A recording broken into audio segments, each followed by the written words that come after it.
apropriadamente. O tema dessa palavra é aqueles que queimam. Abra comigo a sua Bíblia. Obrigado pelo um aleluia. Um amenzinho. O tema dessa palavra é aqueles que queimam. Amém. Oh, nossa. Como vocês são espontâneos. Aleluia. Meus amigos, Mateus capítulo 25, verso 1 ao 13. Obrigado, filho. Mateus capítulo 25, verso 1 ao 13, nós vamos ler sobre a parábola das 10 virgens. Diz assim: então o reino dos céus será semelhante a 10 virgens que, tomando as suas lâmpadas, saíram ao encontro do noivo. 5 delas eram insensatas e 5 prudentes. Ora, as insensatas, tomando as lâmpadas, não levaram azeite consigo. As prudentes, porém, levaram azeite em suas vasilhas juntamente com as lâmpadas. E tardando o noivo, cochilaram todas e dormiram. Mas à meia-noite ouviu-se um grito: eis o noivo, sai-lhe ao encontro. Então todas aquelas virgens se levantaram e prepararam suas lâmpadas. E as insensatas disseram às prudentes: dai-nos o vosso azeite, porque as nossas lâmpadas estão se apagando. Mas as prudentes responderam: não, pois de certo não chegaria para nós e para vós. Ide antes aos que vendem, comprai para vocês. E tendo elas ido comprá-las, chegou o noivo, e eis que estavam preparadas, entraram com ele para as bodas, e fechou-se a porta. Depois vieram também outras virgens, e disseram: Senhor, Senhor, abre-nos a porta. Ele, porém, respondeu: em verdade vos digo que não vos conheço, vigiais, pois, não sabeis nem o dia e nem a hora. Meus amigos, a parábola das 10 virgens, ela faz parte de um sermão inteiro. Então, fazer um recorte é muito perigoso. Por isso que, quando as pessoas elas vão pregar sobre a parábola das 10 virgens, pelo menos as pessoas mais sensatas, elas usam apenas teorias, elas não batem o martelo. Porque a parábola das 10 virgens faz parte do sermão escatológico de Jesus, que começa em Mateus capítulo 24. Então Jesus começa a falar dos fins dos tempos, ele vai falando: olha, é bom que a fuga não seja no dia de sábado. Ele fala do contexto judaico, depois ele fala do contexto gentílico, depois ele começa a dizer: olha, será como nos dias de Noé. Então ele vai explicando todo o processo de como será o fim dos tempos. E aí em Mateus capítulo 25, Jesus ele começa então a contar 3 parábolas. Ele começa de 1 a 13 do capítulo 24, 25, das 10 virgens.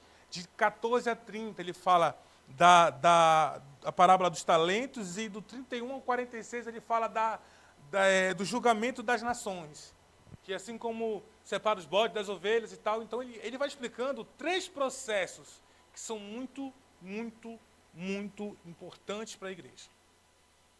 E aí, a parábola das 10 virgens, ela tem um tema central, ela tem um foco. E qual é esse foco? É o preparo. A parábola das 10 virgens tem um foco. E o foco dessa parábola é o preparo da vida cristã. É o preparo da nossa vida para encontrar com o noivo, nesse período de espera. Então, as 10 virgens, ela tem vários pontos em comuns, as 10 virgens. Primeiro, todas são virgens. Isso já fala muito. O que é se manter virgem? É se manter incontaminável. Ou seja, elas estavam esperando o noivo e elas se mantinham incontamináveis. Elas não tinham outros, elas não se deleitaram com outros, elas esperaram o noivo. Segunda coisa que elas têm em comum: todas esperavam o noivo. Isso pode parecer loucura, mas tem uma frase que uma vez eu ouvi da boca de um discípulo, e isso faz muito sentido para a atual geração. Ele dizia assim: enquanto não chega a mulher certa, eu me divido com as erradas. E isso fala muito da vida de pessoas, assim, muito. Porque tem gente, eu estou parafraseando, por favor, entenda o contexto, que quer um homem de Deus, quer casar com uma mulher de Deus, mas ele não é de Deus. Ela não é de Deus. Então, como que casa? Como que uma ovelha não se reproduz segundo a sua espécie? Ovelha casa com ovelha, cobra com cobra, cachorro com cachorra. Então, crente casa com crente. Homem de Deus se casa com mulher de Deus e vice-versa. E aí, a terceira coisa que elas tinham em comum é que todas começaram com as lâmpadas acesas. Todas chegaram iluminadas. Todas chegaram com luz, carregando consigo as suas lâmpadas acesas. Só que a quarta coisa que elas tinham em comum é que todas dormiram. Todas cochilaram. Todas tiveram um período de sono na sua caminhada. Todas tiveram um período de cochilo. A outra coisa, todas também ouviram o grito, o noivo vem. Todas escutaram o anúncio, aquele despertar, o noivo vem. Só que o que distingue as 5 nércias das 5 insensatas, ou as 5 loucas das 5 preparadas, é que as 5 preparadas elas tinham guardado azeite. Elas tinham algo preparado. Elas começaram a preparar a sua jornada pensando, se ele demorar, eu estou pronto. Se ele vir rápido, eu estou pronto. Se passar da meia-noite, eu estou pronta. Ou seja, elas mantinham o seu preparo em dia. Quando a gente fala de preparo, muitas questões vêm à mente da igreja. As divisões de pensamento de pré-pós, tribulação, perdão, pré-tribulacionismo, pós-tribulacionismo. A igreja será arrebatada antes da grande tribulação, depois da grande tribulação. Eu costumo brincar dizendo assim, que quem acredita que vai depois da grande tribulação, eu digo, vai em paz, querido, eu te fico no céu 7 anos te esperando, depois a gente se encontra. Porque eu sou pré, declaradamente. Então, eu acredito que a igreja não passa por esse período de tribulação, mas esse não é o nosso foco agora. Então, quer seja a visão pré ou visão pós, um dia nós encontraremos com o Senhor. E todas as duas visões precisam de algo específico. Preparo. Todas as duas visões precisam de algo específico. O preparo. Então, entenda que nós precisamos aprender muito com essa mensagem hoje. Aprender muito que a nossa vida, ela não é um ato, uma cena. Ela é toda uma história. Então, não adianta você vir para um culto de Santa Ceia e dizer assim, esse é o meu culto. Hoje, mas aí amanhã a vida não continua. Entende? Então o que acontece? O preparo não é para um momento, o preparo é para uma vida. O preparo que nós estamos tendo hoje não é para um momento com Jesus, é para uma eternidade inteira com Ele. O momento que estamos vivendo agora, o nosso hoje, o nosso cotidiano, irá nos preparar para uma eternidade com Ele ou não. Então, quero que você entenda algo muito poderoso nessa noite. É trabalho de Deus nos encher do Espírito Santo. Mas é nosso trabalho manter-se cheio do Espírito Santo. Pois o Senhor fará tudo por nós, menos a nossa parte. E toda vez que a gente escolhe fazer a vontade de Deus e buscá-lo, nós seremos recompensados pela sua presença. Se tem uma coisa que Deus nos prometeu é que se você me buscar, você achará.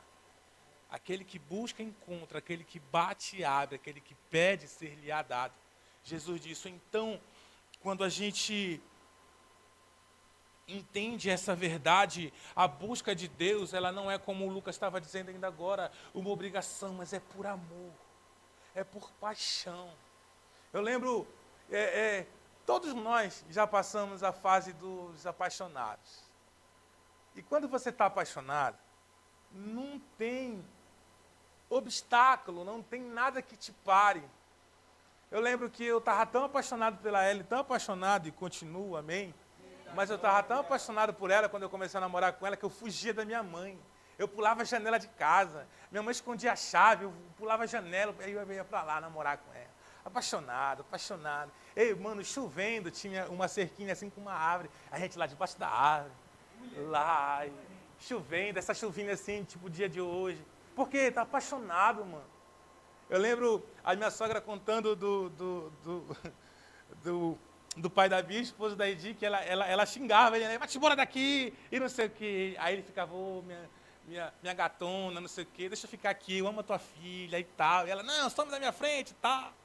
E era muita onda, porque estamos apaixonados. Só que perceba algo interessante aqui.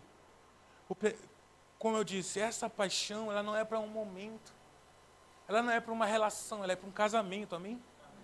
A paixão por Jesus e o fogo de amor por Ele não deve ser porque você tem um problema. Porque deixa eu te falar, às vezes, pode ser que a sua paixão por Jesus te traga mais problemas.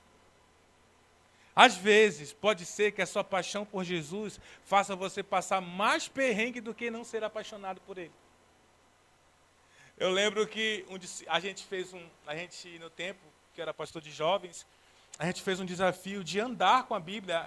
O pastor Lucinho tinha feito esse desafio e todo mundo abraçou, que era andar com a Bíblia 24 horas, andar com ela, a Bíblia física. E o meu discípulo tinha a Bíblia pentecostal. Quem conhece a Bíblia pentecostal? Levanta aí, Wellington, mostra a tua aí. Olha para trás. Toma. Mostra-se de lado assim para ver. Isso, olha aí. Bíblia pentecostal, meu.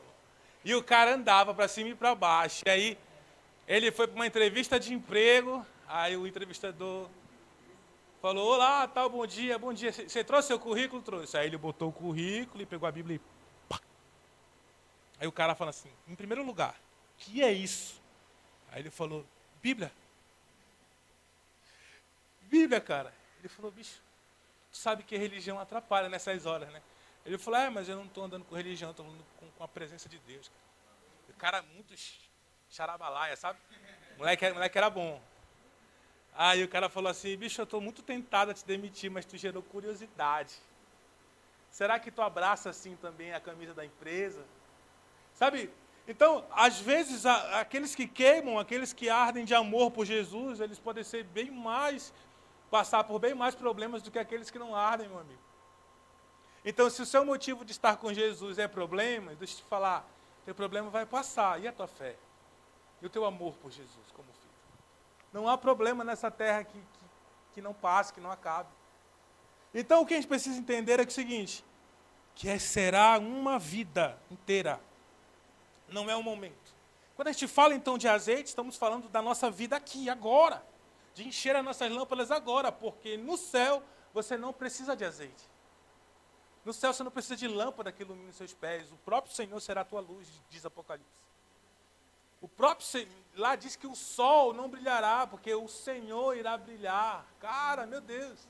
Sabe, quando diz assim, olha, no céu, ninguém se dará como esposa ou como marido, porque nós seremos como os anjos. E aí o pessoal diz, então no céu não vai ter namoro, não vai ter sexo. E aí a resposta mais profunda que eu consigo dizer para você é que o relacionamento com Deus será tão prazeroso que sexo é muito baixo do que será lá. E cara, o céu será literalmente glorioso, porque o Senhor estará lá. E aí o que acontece é o seguinte, mas aqui o azeite é para agora. A unção que nós precisamos é para agora. E aí olha o que diz o apóstolo Paulo em Efésios capítulo 6, versículo 10. Efésios capítulo 6, versículo 10. Eu vou fingir que não está no telão esperando vocês abrirem.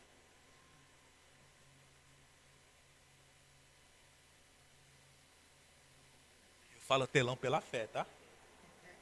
Uma tela, não é um telão. Mas é. Meu irmão, para quem veio de uma sala, de um apartamento, tudo é bom. Amém? Efésios capítulo 6, versículo 10 diz, nos demais irmãos, fortalecei-vos no Senhor e na força do seu poder, revesti-vos, pois, de toda a armadura de Deus, para que possais estar firmes contra as astutas ciladas do diabo. Porque não temos que lutar contra a carne e o sangue, mas sim contra principados, potestades, contra os príncipes das trevas desse século, contra ordens espirituais da maldade nos lugares celestiais. Portanto, tomai toda a armadura de Deus, para que possais resistir no dia mau. E havendo feito tudo, ficar firmes. Perceba que Paulo está advertindo a igreja, os irmãos da igreja de Éfeso, que uma guerra acontece aqui agora. existe uma verdadeira batalha pelo seu coração, pela sua vida. E aí, a gente precisa entender o seguinte, que Paulo usa 3 coisas aqui que ele apela a um senso de urgência para a nossa vida. Primeira coisa que ele fala assim, ó, fortaleça no Senhor. E aí ele fala, e na força do seu poder, revestir de toda a armadura de Deus. Cara, se um homem de Deus chega para mim e diz assim, Tonzão, te fortalece no Senhor. Amém. Glória a Deus. Vamos se fortalecer no Senhor. Mas ele segue dizendo, e na força do seu poder, e se reverte de toda a armadura de Deus, no mínimo, o meu sensor aranha, gostou? Sensor aranha e ativar e eu dizer assim, meu Deus, o que vem pela frente? Porque Paulo está dizendo assim, para que você possa ficar firme. A intenção da palavra ficar firme é como um barco no meio de uma tempestade e que ele não tomba, ele consegue ficar equilibrado. A maré batendo, ele fica firme. Ou um prego que atravessa uma forte coluna de madeira e lá ele não se move. Firme. Sabe? E aí, as astutas ciladas do diabo. 2 palavras no grego aqui. Primeiro, metodeia, que quer dizer a palavra astuta. Sabe qual é essa palavra? Ela está dizendo de artes, de artifícios, de malandragem, de truque, de ilusionismo. Olha que loucura.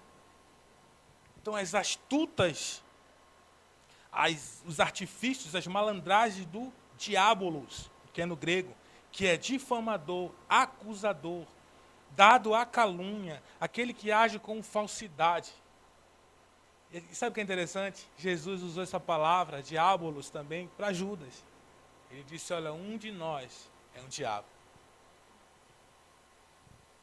E aí ele está dizendo o seguinte, que essas astutas ciladas do diabo, essas ciladas preparadas para a gente, ou seja, são ciladas, são oportunidades para que você seja acusado diante de Deus.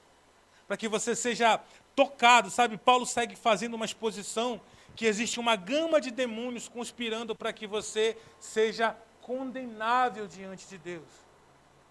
Sabe algo que eu penso muito? É o seguinte, Satanás se apresenta diante de Deus e Deus olha para ele assim e fala assim, tipo, já te vi, né? Viste meu servo Jó? Aí ele é servo bom, fiel, se desvia do mal e tal. E aí o diabo diz assim, mas aí o Senhor também abençoou o cara, né? Cercou ele, protegeu, ninguém pode tocar. Agora tira essa proteção, vê se eu não toco. Aí Deus, beleza. Eu aceito essa proposta de acordo. E aí acontece tudo o que acontece. Mas você já pensou nos filhos de Jó? Que nem acordo houve. Que Deus nem disse assim, tu viu lá os meus filhos dele? Não, o diabo só chegou e a casa caiu em cima dos meninos. Por que isso? Porque a neutralização dos filhos de Deus é muito mais importante para o diabo do que talvez a tua morte. Se ele conseguir te matar e você estiver em pecado, longe do Senhor, vivendo uma vida ímpia, cara, na verdade isso para ele já é o selo da alma de quem vive assim. Mas se ele puder te neutralizar, quer ver uma coisa importantíssima, importantíssima, importantíssima? Se o diabo conseguir parar a tua vida de oração, já parou tudo.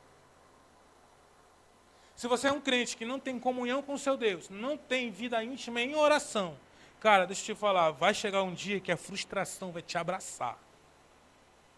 E você vai esfriar muito, muito, muito, muito, muito, muito. Já disse muito? Muito, muito.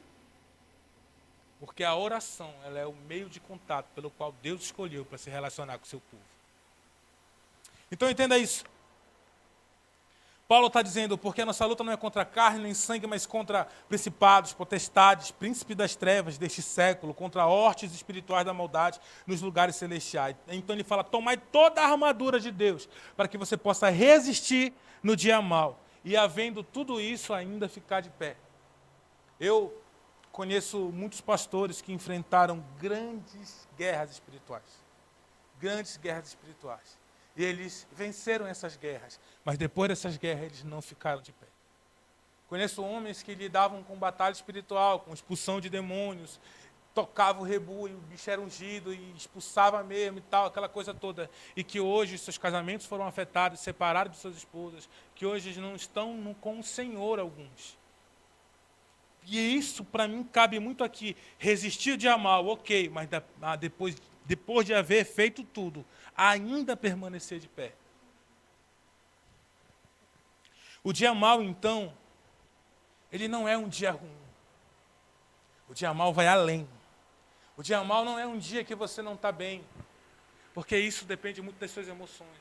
Mas o dia mau bíblico, que Paulo está dizendo, é um dia preparado por essa galera para acabar com você, para ferir as suas emoções. Um dia que você está vulnerável espiritualmente, talvez o seu corpo, talvez a sua carnalidade, talvez suas emoções. Não é, cara, só um dia que deu errado, é um dia que você está vulnerável. Um dia que você está sensível e passivo de ataque. Sabe, nesse dia, essas lutas, essas astutas ciladas do diabo, o que acontece? Elas vêm para tentar te neutralizar como cristão. Porque pior do que não ser um cristão é ser um cristão disfuncional. Imagina, você tem uma máquina de lavar que não lava roupa. Você tem um fogão que não dá para cozinhar. Você tem uma geladeira que não gela. Sabe o que é isso? São coisas disfuncionais. E para que o cristão nasceu? O cristão nasceu para proclamar a glória de Deus aqui na terra. E se nós não estamos proclamando a glória de Deus, nós estamos disfuncionais. Por que Deus te deixou aqui depois da sua conversão, meu irmão? Por que Deus te plantou nessa comunidade? Por que Deus te plantou nessa cidade? Por que você trabalha onde trabalha? E uma pergunta que eu faço muito é, por que eu escapei do Covid? Eu me pergunto isso, porque tem caras muito mais saudáveis que eu, gente muito mais preparada do que eu, que foi no Covid. E eu pergunto, por que eu fiquei? Por que eu escapei? O propósito é, nós estamos aqui para refletir a glória de Deus. Não é só comunhão. Comunhão começa aqui e atravessa a eternidade. Mas tem algo para você aqui. Então você precisa de azeite agora. A sua lâmpada tem que ser acesa agora. A sua lamparinha precisa queimar agora. Os seus melhores dias não é quando você ficar rico. Os seus melhores dias não é quando você prosperar. Os seus melhores dias é agora, em que o Senhor habita em você e você é cheio da presença dEle. Então, olha o que Paulo continua dizendo agora, só que 2 Coríntios capítulo 10, versículo 4. Meu irmão, se você está com sono, vá lá tomar um cafezinho, acorde, desperte. Isso não é uma palavra para você dormir, não. Se chacoalhe. Deus quer falar com você. 2 Coríntios capítulo 10, versículo 4, verso 5 diz: porque as armas da nossa milícia não são carnais, mas sim poderosas em Deus para destruir fortalezas, destruindo argumentos e toda altivez que se levanta contra o conhecimento de Deus, e levando cativo todo entendimento à obediência de Cristo Jesus. Percebe o nível de batalha aqui? Percebe que estão lutando pela sua mente exatamente agora? Pelo seu coração exatamente agora? Percebe que você não está neutro na parada? Não, mas eu nem sou tanta coisa assim para Deus e tal. Eu nem faço tanta coisa para Jesus, o diabo não vai me perseguir, não. Meu irmão, é uma guerra pela sua mente, pelo seu coração, pela sua vida. Nesse momento estão brigando agora, para que o seu coração, essa palavra bata e caia como chuva. Preste atenção, crente. Acorda. Em Efésios capítulo 6. Paulo disse, olha, existem hortes espirituais da maldade. Principados, potestades. Sabe o que é principado e potestade? São príncipes. Potestades são milhares de legiões juntas. Assusta, né? Pois é. É uma galera preparando um dia mau para você. Que não é só um dia ruim. Pense nisso. E aí ele fala, mas as nossas armas não são carnais, ou seja, não é física, a nossa arma não é tocável, não é carnal. E tanto que em Efésios 6 ele fala que a nossa luta não é contra carne nem sangue. Então ele fala, a nossa arma, então ela é eficaz, porque não é uma batalha humana, não é uma batalha carnal, porque a nossa guerra não é carnal e também as nossas armas não são carnais. Mas o que ele fala? Mas sim, são poderosas em Deus para destruir fortalezas. Que fortalezas são essas? São pensamentos pré-estabelecidos na sua mente. E que você tranca isso e diz, é isso e acabou. Irmão, quantos irmãos nossos têm pensamentos que aprenderam lá no espiritismo da sua família, que aprenderam lá nas religiões, quantas superstições crentes têm, porque aprenderam isso lá quando era sua infância. E sabe o que ele fez com isso? Trancou e disse, é isso. Uma vez eu vi um irmão dizer assim, o cara é falso profeta, eu quero ver profetizar para mim. Eu digo, oh, coisa fácil, irmão. Minha vida toda foi vendo isso. Nasci, tanto por parte de pai como por parte de mãe, em religião de matriz africana. Irmão, vou te falar, milagre e coisa eu vi foi muito. Revelação, então, ixi, muito. Ah, então quer dizer que a régua se acontece ou não acontece? Ô, irmão, sabe de nada. Bobinho você. Entende? Porque são astutas ciladas. São ciladas inteligentes. O diabo não é burro, meu amigo. Desde a criação do homem, ele observa, ele nos conhece, não consegue ler nossa mente, mas sabe os nossos passos. Muito fácil. Então, e aí diz que as nossas armas não são carnais, mas poderosas em Deus para destruir fortalezas. E aí vai, destruindo argumentos e toda altivez, orgulho que se levanta contra o conhecimento de Deus. E aí diz algo que eu oro pela minha vida, levando cativo todo entendimento à obediência de Cristo Jesus. Que a minha mente seja escrava de obedecer a Cristo. Que o meu entendimento seja escravo de Cristo. Então o azeite da unção não é só para o dia que o noivo chega, é para preparar todo o caminho até o noivo chegar. O extraordinário de Deus costuma manifestar-se no ordinário dos homens. Guarde isso no seu coração. O extraordinário de Deus costuma manifestar-se no ordinário dos homens. O que é ordinário? É comum, que segue uma ordem. Sabe quem é cheio de Deus? Não é aquele cara que muitas vezes jejua 72 horas, 3 dias, uma vez por mês. Às vezes quem é cheio de Deus é o irmãozinho que todo dia acorda naquele horário, pega a sua Bíblia e vai buscar o Senhor. O ordinário é completamente extraordinário. Sabe, aqueles que queimam, homens e mulheres que todos os dias pega a sua lenha, chega lá, coloca diante do altar e acende. E acende. E deixa queimar. Sabe, aqueles homens que ordinariamente eles constroem algo para o Senhor. Em Levítico capítulo 10, do verso 1 ao 12, a gente tem o acontecimento dos filhos de Arão, que é Nadab e Abiú. Eles tomaram o seu incenso, colocaram fogo no incenso e foram tentar entrar diante do altar. Sabe o que aconteceu? A glória de Deus veio e os matou. E sabe o que acontece? Sabe o que a gente aprende com isso? A Bíblia chama isso de fogo estranho. Eles levaram um fogo estranho diante do altar.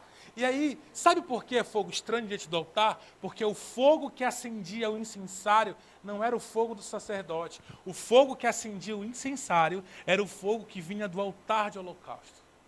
Ele pegava o incensário, ele ia lá no altar de holocausto, pegava aquela brasa e colocava lá e começava a fazer fumaça. O que isso ensina, gente?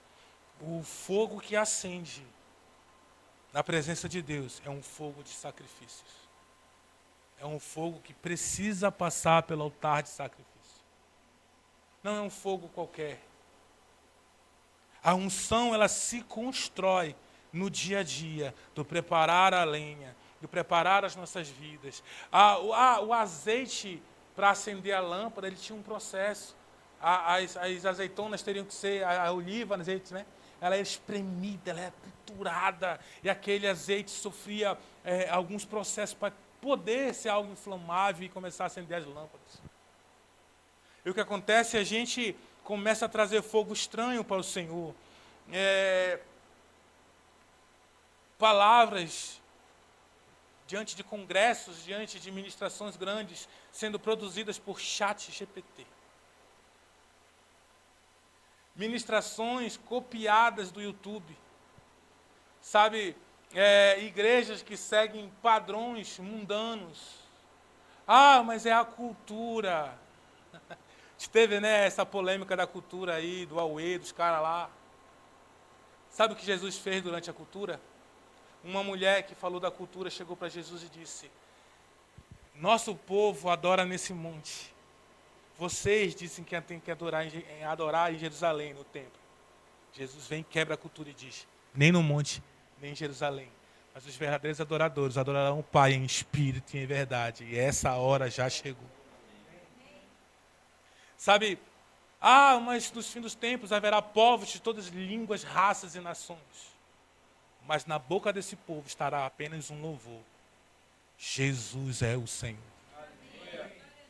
Todo joelho, a Bíblia diz, todo joelho se dobrará e toda língua confessará. Jesus Cristo é o Senhor para a glória de Deus. Jesus não é Tupã, Jesus não é Oxalá, Jesus não é Zé, Maria, Jesus é Jesus, o Filho do Deus vivo. Ele é Jesus e acabou.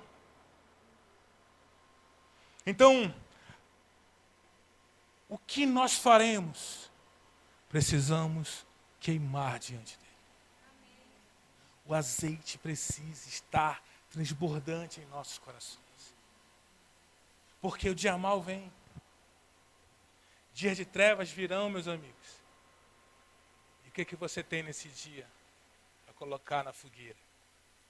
Cadê a lenha para acender? Cadê o azeite para iluminar? A Bíblia diz: lâmpada para os meus pés é a tua palavra. Ok, mas será que a tua lâmpada tem azeite para acender no dia de trevas, no dia de escuridão, no dia que você está sem dinheiro, no dia que você está mal emocionalmente, no dia que você não está tudo bem no casamento, no dia que você não está tudo bem na empresa, no dia que você não está tudo bem com seus amigos? Será que você tem azeite para esse dia? Se você ouvir: eis o noivo, será que você consegue acender a tua lâmpada nesse dia? Será que você consegue nesse dia dizer: hoje é dia de trevas, mas espera aí, tem algo aqui? Uma frase que o Senhor me deu no meu quarto de oração foi: não duvide nas trevas aquilo que você aprendeu em plena luz. Em dia de trevas a gente esquece as palavras que Deus já liberou sobre a nossa vida. Em dia de trevas a gente esquece às vezes o ambiente que vivemos. Em dia de trevas às vezes a gente esquece tudo que Deus já nos deu. Em dia de trevas a gente esquece de onde saímos. E deixa eu te falar, meu irmão, isso não pode se apagar num dia mau, num dia ruim. Porque Levítico capítulo 6, verso 13, diz o seguinte: o fogo arderá continuamente no altar e não se apagará. Esse era o dever do sacerdote. O fogo não podia se apagar. Então o que o sacerdote fazia todo dia de manhã? Ele levantava, buscava a lenha e colocava no altar. Levantava, buscava a lenha e colocava no altar. Todo dia, todo dia. Não tinha feriado, não tinha dia santo, não tinha férias. Todo dia, todo dia, todo dia, todo dia, todo dia. Então, o que é ser cheio de azeite? É preparar o ambiente, é ter a lenha, é ter o sacrifício, é ter o altar. E desse ambiente você só espera o fogo. É você ter uma preparação diária, cotidiana. Porque, sabe o que acontecia? Existiam os turnos dos sacerdotes. Existiam os turnos do sacerdócio. E aí, eles faziam aquilo todos os dias, todos os dias. E a glória não estava agendada. Ninguém sabia: não, amanhã no turno do Lucas o fogo vai descer. Não tinha agenda de Deus, não. A Bíblia diz que a quebra do silêncio de Malaquias ao livro de Mateus acontece com o anúncio da vinda de João Batista. O que aconteceu? Foi um turno ordinário que aconteceu o extraordinário. Zacarias, pai de João Batista, entra, a Bíblia diz, era o turno dele de apresentar os sacrifícios. Era o tempo que ele era sumo sacerdote. Eles não eram sacerdotes vitalícios, tinha turnos, tinha tempos, estações. E no turno de Zacarias, ele entra como de costume, para apresentar a oferta dele. E aí, de repente, um dia ordinário, comum, o extraordinário apareceu, o anjo do Senhor aparece para ele. E fala, olha, teu filho será aquele que vai preparar o caminho do Senhor e libera a palavra. E ele duvida, o anjo deixa ele mudo, até o menino nascer. Foi algo extraordinário. Quem sabe você está pelejando no seu tempo de oração, no seu quarto secreto lá, e nada de sobrenatural acontece. Todo dia você entra, ora, lê a sua Bíblia, mas tem um dia em que o teu turno será extraordinário. Tem um dia, pastor, eu já jejuei tanto, eu já busquei tanto, eu sei. Sabe o que eu tenho para te falar? Continue que um dia ele vem até você. Sabe, se você quiser ser atropelado por um trem, o que você faz? Se coloca no trilho. Uma hora ou outra o trem te encontra. Então, se você está no trilho do jejum, no trilho da oração, no trilho da consagração, no trilho da busca, no trilho de estar diante do Senhor, uma hora ou outra o trem da presença vem e pega você, meu irmão. Uma hora ou outra o trem da presença vem e te choca com você. E aí, o ordinário, o comum, se torna extraordinário. Sabe, John Wesley disse uma frase que muito forte no começo, quando eu comecei a ler a biografia de Wesley, eu dizia, esse cara é orgulhoso. O cara se acha demais. Porque ele falou uma frase assim, ele falou, Deus põe fogo em mim e eles vêm me ver queimar. Perguntaram para ele, o que você faz com essa multidão que vem te ver pregar? Porque ele foi expulso da igreja que ele pregava. E ele começou a dizer, as ruas é a minha igreja, é a minha paróquia. E ele subia em bancos, ele começava a pregar em cima de coisas, de cerca, em cima do cavalo dele, ele parava o cavalo e começava a pregar. E aí as pessoas chamavam ele de louco, mas aí o louco curava mais de 100 pessoas por ministração. O louco expulsava tantos demônios que não tinha gente para segurar aquelas pessoas convulsionando no chão. E aí a história conta que eles perguntaram, o que esse povo vem ver em ti? Que era um homem comum, ordinário. Ele dizia, Deus põe fogo em mim e eles vêm me ver queimar. Como assim Deus põe fogo em mim? John Wesley orava 8 horas por dia, começava às 4 da manhã e pegava a manhã inteira buscando o Senhor. Ele criou um método chamado oração incessante, onde ele estava trabalhando, andando, e do nada ele parava e falava, Deus, eu vou te adorar aqui 20 minutos. Aí ele começava a levantar as mãos do nada, no meio do dia começava, tu és santo, eu te adoro, e não sei o que, tarará, e passava 20 minutos dando glória ao Senhor, adorando o Senhor. Depois do nada ele voltava a fazer o que estava fazendo.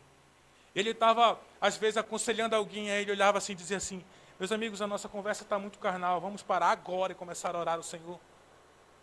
Imagina um cara, você está conversando com alguém, ele fala assim, Edclei, bora parar rapidinho aqui, está muito carnal, isso aqui é muito Flamengo a nossa conversa, bora orar aqui. Jesus, nós chamamos, nós renunciamos à carnalidade. Jesus, obrigado, Senhor, pela tua presença na nossa amizade. Amém. Então, mano, cara, que loucura. Todas as quintas-feiras, às 18 horas, ele jejuava. Ele só parava o jejum dele na sexta-feira, às 3 horas da tarde. No assoalho do quarto de John Wesley, do lado da cama dele, tinha as marcas do joelho dele, cara. No assoalho, na madeira, tinha a marca do joelho de Wesley. Como é que o fogo não vem, meus amigos? Como é que o fogo não vem? Jonatas Edwards, no País de Gales, orava com tanta intensidade que ele passava de 11 a 13 horas diante do Senhor, orando. E ele alternava em estudos teológicos de oração fervorosa. E teve um dia que ele sobe no monte, ele passa muitas horas nesse monte orando. E quando ele desce de lá, ele desce no horário do culto, com o papel na mão, com o sermão escrito. O nome do sermão ficou tão famoso, que se chama Pecadores na Mão de um Deus Irado. Então, quando ele começa a pregar esse sermão, aqueles bancos de madeira pesados, o povo começa a gritar: Senhor Edward, pare, Senhor Edward. E ele falou: o que está acontecendo? Ele falou: nós estamos convencidos dos nossos pecados, Deus vai nos engolir para o inferno vivos. A convicção de pecado sobre a vida daquele homem era tão grande, que quando ele ministrava, bares fechavam, prostitutas se arrependiam. Cara, que nível de pressão é essa de Deus? William Seymour, o pastor da rua Azusa, estava orando num sótão com um irmão chamado Luiz. E depois chegaram umas 2, 3 pessoas e começaram a orar com eles. E aí, crente pentecostal, né? Barulho e tal, aquela coisa toda, e os vizinhos foram reclamar. Os vizinhos batiam na porta, quando eles abriam a porta, os vizinhos caíam chorando, se arrependendo dos seus pecados. E aí ele foi pegando essas pessoas e jogando para o sótão. Não, carrega lá para cima, carrega lá para cima. Aí teve uma hora que o sótão cedeu, caiu a casa, o sótão desabou. Aí eles falaram assim: acho que Deus quer que a gente pare. E aí eles alugaram um galpão na rua Azusa Street, onde os cultos foram por anos ininterruptos, sem parar. E tudo que temos hoje de pentecostalismo e avivamento aprendemos com a rua Azusa Street. Meus amigos,